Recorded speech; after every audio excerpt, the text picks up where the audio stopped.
चलिए अब अभी तक हमने जो देखा गिट हम कैसे कमांड मोड से एक्सेस कर सकते थे, मैनेज कर सकते थे। अब यही गिट रिपॉज़िटरी हमें वीएस कोड से अगर मैनेज करनी है तो कैसे करेंगे, ठीक है? सो चलिए ये सारी चीज़ें मैं निकाल देता हूँ जो पिछले प्रैक्टिस में हमने देखी थी, ठीक है? नाउ सपोज़ इसी फ़ोल्डर को मैं जैसे ये समझ लीजिए कि आपका प्रोजेक्ट का फ़ोल्डर है, ठीक है? इसी फ़ोल्डर को मैं वीएस कोड में ओपन करता हूँ, तो यहाँ पे वीएस कोड, ठीक है? तो ये वीएस कोड ओपन हो गया। सभी अभी जो एडिटर्स हैं उसमें जो गिट की सपोर्ट है वो होती ही होती है। तो यहाँ पे देखिए ऑलरेडी मेरे पास जब आप इंस्टॉल करोगे या फिर आप ओपन करोगे वीएस कोड, तो यहाँ पे देखिए ये गिट सपोर्ट ही है। यहाँ पे आपको गिट सपोर्ट ही मिलने वाला है, ठीक है? तो ये गिट सपोर्ट का ही सिम्बॉल्स है। तो यहाँ पे अगर आप जाओगे तो यहाँ पे जो भी है गिट का आप मॉडिफाई फाइल या जो भी अनट्रैक्ड फाइल है वो सारी चीज़ें प्रॉपर फ्लो के साथ देख पाओगे। प्लस यहाँ पे एक चीज़ और भी है कि यहाँ पे आप टर्मिनल में जाओगे तो टर्मिनल से भी आप सेटअप कर सकते हो। अब यहाँ पे हम पावर शेल में है, उसकी जगह हम यहाँ पे ये देखिए गिट बाश है, वहाँ पे भी और कमांड मोड पे भी रन कर सकते हैं, कोई इशू नहीं है। देखो यहाँ से भी हम कमांड रन कर सकते हैं। अब देखो कि यहाँ पे आप सी की प्रोग्रामिंग कर रहे हो या एसक्यूएल की प्रोग्रामिंग, व्हाटएवर द प्रोग्रामिंग या प्रोजेक्ट कर रहे हो, कोई फ़र्क नहीं पड़ता है क्या कर रहे हो, ठीक है?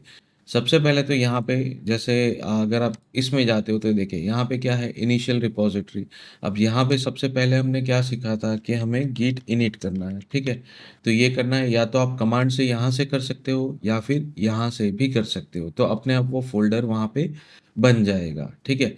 तो यहाँ पे सपोज़ मैं चलिए पहले मैं ये करके दिखाता हूँ गिट इनिट, ठीक है? तो गिट इनिट जैसे ही करूँगा तो सॉरी स्पेलिंग मिस्टेक था, तो गिट इनिट। तो ये देखिए यहाँ पे मेरा गिट रिपॉजिटरी अपने आप यहाँ पे स्टेटस चेंज हो गया। तो यहाँ पे मेरा गिट है पर दिखेगा नहीं। हाँ, यहाँ पे आप फ़ोल्डर में जाओगे तो गिट दिखेगा क्योंकि यहाँ पे गिट शो नहीं होता है क्योंकि वो रिपॉजिटरी है, बैकअप रिपॉजिटरी है, ठीक है? सो इसी चीज़ को सपोज़ मैं ये वापस डिलीट कर देता हूँ और फिर वापस हम देखते हैं कि रेडीमेड से कैसे होता है, तो ये डिलीट मैं कर देता हूँ। चलिए, अब यहाँ पे इसको मैं वापस यहाँ पे जाऊँगा तो ये देखिए वापस हो जाएगा। इनिशियलाइज़ रिपॉज़िटरी करूँगा तो ये देखिए यहाँ वापस यहाँ पे वही चेंज हो गया जैसे मैंने कमांड से किया था। अगेन चेक करते हैं हमारे फ़ोल्डर में तो ये देखिए गिट रिपॉज़िटरी। तो 2 तरीके से आप बना सकते हैं, रेडीमेड वे से भी और कमांड मोड से भी। कमांड मोड से आपको आना ही चाहिए क्योंकि इंडस्ट्री में ये डिमांड रहता है, रेडीमेड मोड आपको मिले ना मिले कोई गारंटी नहीं है, ठीक है? तो चलिए, अब सपोज़ यहाँ पे मैं एक फ़ाइल बनाता हूँ। अब हमें पता है कि फ़ाइल बनाते हैं तो सबसे पहले अगर हमने बैकअप नहीं लिया है तो अनट्रैक्ड फ़ाइल बताएगी। तो यहाँ पे चलिए मैं एक फ़ाइल बनाता हूँ लाइक टेस्ट डॉट सी, ठीक है? तो ये देखिए यहाँ पे ऑटोमेटिक कुछ प्रोसेस हो रहा है। एक आ गया है यहाँ पे, 1 फ़ाइल का आ गया है। तो मैं यहाँ पे जैसे देखूँगा तो यहाँ पे देखिए क्या दिखा रहा है? यू मतलब अनट्रैक्ड।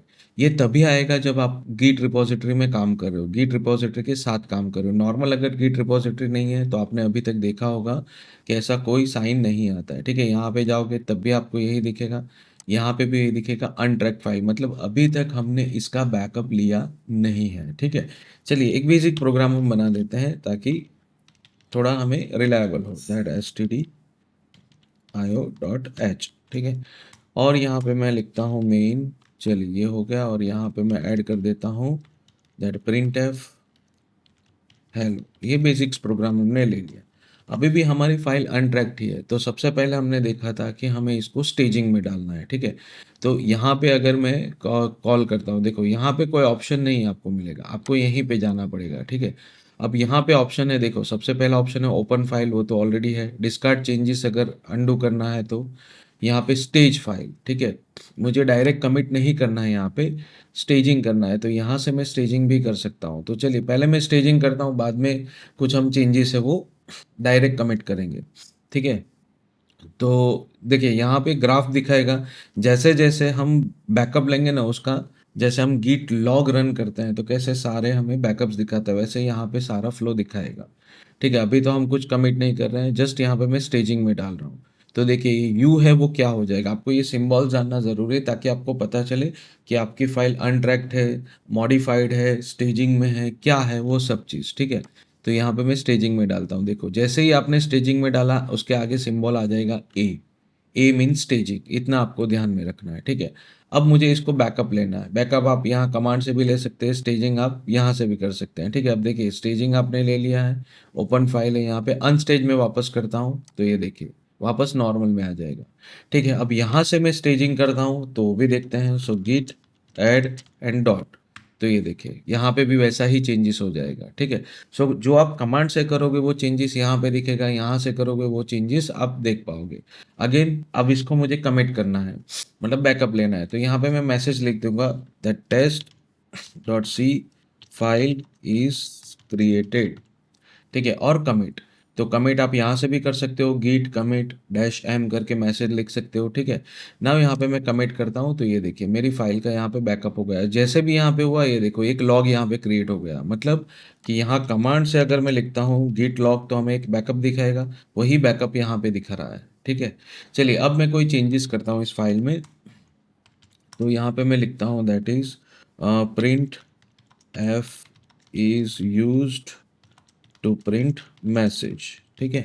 अब फाइल को मैंने मॉडिफाई किया है तो यहाँ पे देखो क्या आ जाएगा, सो एम आ जाएगा, क्योंकि इसका ऑलरेडी एक बार बैकअप ले चुके हैं तो गीट इसको ट्रैक करना चालू करता है कि भाई इसमें कुछ मॉडिफिकेशन हुआ है कि नहीं, तो एम मतलब मॉडिफाई होगा। वापस आप उसको यहाँ पे स्टेज कर सकते हो, मुझे स्टेज नहीं करना है, डायरेक्ट कमिट करना है, तो यहाँ पे मैं मैसेज लिख दूंगा that test dot C is modified and comments is added और कमेंट्स आर एडेड, ठीक है। प्रॉपर मैसेज लिखो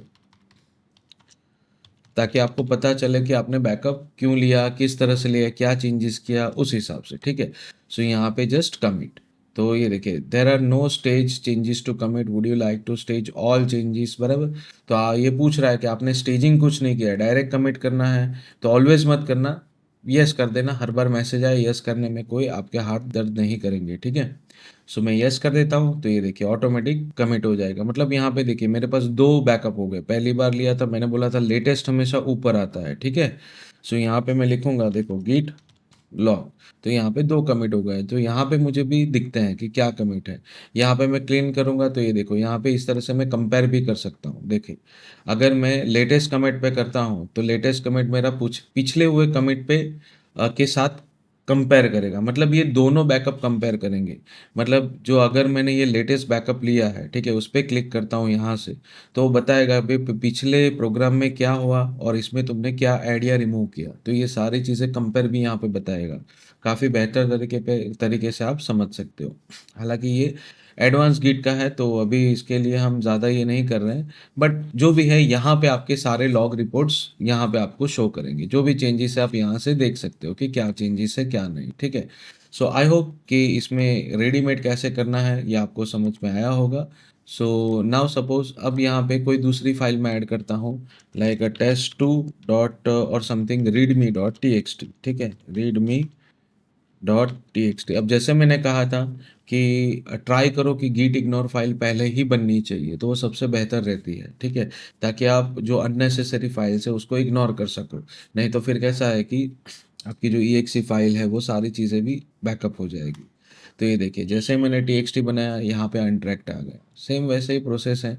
यहाँ पे आप डायरेक्ट कमिट करो या फिर उसको स्टेजिंग में डालो, आपकी चॉइस है। अब यहाँ पे मैं लिखता हूँ that readme dot T x T is created, ठीक है, और कमिट। तो जैसे ही ये मैं करूँगा यहाँ पे वापस ये देखो एक लॉग रिपोर्ट यहाँ पे आ जाएगा। सो ये इस तरह से काम करता है। रेडीमेड में आपको जाना है तो इस तरह से काम करेगा। सो आई होप ये आपको समझ में आया होगा कि रेडीमेड में वी एस कोड में कैसे आपको यूज़ करना है इसको। पर जैसे मैंने कहा कि ट्राई कीजिए कि गीट इग्नोर पहले बन जानी चाहिए, वो सबसे बेहतर है, ताकि आपको बाद में प्रॉब्लम्स ना हो कि ये फाइल फालतू की बैकअप हो गई, ये फ़ोल्डर फालतू के बैकअप हो गए। ये तो सिर्फ़ आपको वीएस कोड कैसे यूज़ करना है वो मैंने बताया। फिर भी चलिए यहाँ पे मैं dot ignore dot git ignore कर देता हूँ, और यहाँ पे चाहिए कि भाई मुझे इसी कर रहा हूँ तो फालतू की एक सी फाइल कोई नहीं चाहिए, ठीक है। तो ये मैंने इसको सेटअप कर दिया। सेम है गिट इग्नोर भी अनट्रैक्ट है तो उसको एक बार पहले मुझे बैकअप लेना पड़ेगा that git ignore is created. तो अब जो भी एक सी फाइल होगी उसका वो बैकअप लेगा ही लेगा, सॉरी लेगा ही नहीं। तो यहाँ पे कैसा है ईज़ी हो जाएगा आपके लिए मैनेज करने के लिए। तो सबसे पहले गिट इग्नोर बना दीजिए। आपको लगता है और ऐसा नहीं कि पहले आपको पता होना चाहिए कि कौन-सी फ़ाइल इग्नोर करनी है। जैसे-जैसे आपको लगता जाए वैसे-वैसे गिट इग्नोर को अपडेट करते जाइए, तो वो ईज़ी हो जाएगा आपके लिए, ठीक है? सो इस तरह से आप वीएस कोड में मैनेज कर सकते हो, सी लाइन में भी ऐसे ही मैनेज कर सकते हो। कोई भी सॉफ्टवेयर हो, एडिटर हो जहाँ पे आपको अगर गिट की रिपॉज़िटरी को मैनेजमेंट दिया हुआ है, तो वहाँ पे सेम वे से आप मैनेज कर सकते हो, ठीक है? नेक्स्ट वीडियो में हम देखेंगे कि आप गिट हब सर्विस कैसे यूज़ करेंगे क्योंकि ये सारी चीज़ें तो लोकल ही है। अगर हमारा लोकल पीसी डैमेज्ड हो गया या फिर ये रिपॉज़िटरी किसी ने डिलीट कर दी, ठीक है? ये रिपॉज़िटरी किसी ने डिलीट कर दी, तो सब कुछ चला जाएगा। तो इसको हम रिमोटली कैसे सेव कर सकते हैं, प्रॉपर्ली कैसे इंटरैक्ट कर सकते हैं, वो हम आने वाले वीडियो में देखेंगे, ठीक है? तो चलिए मिलते हैं नेक्स्ट वीडियो में।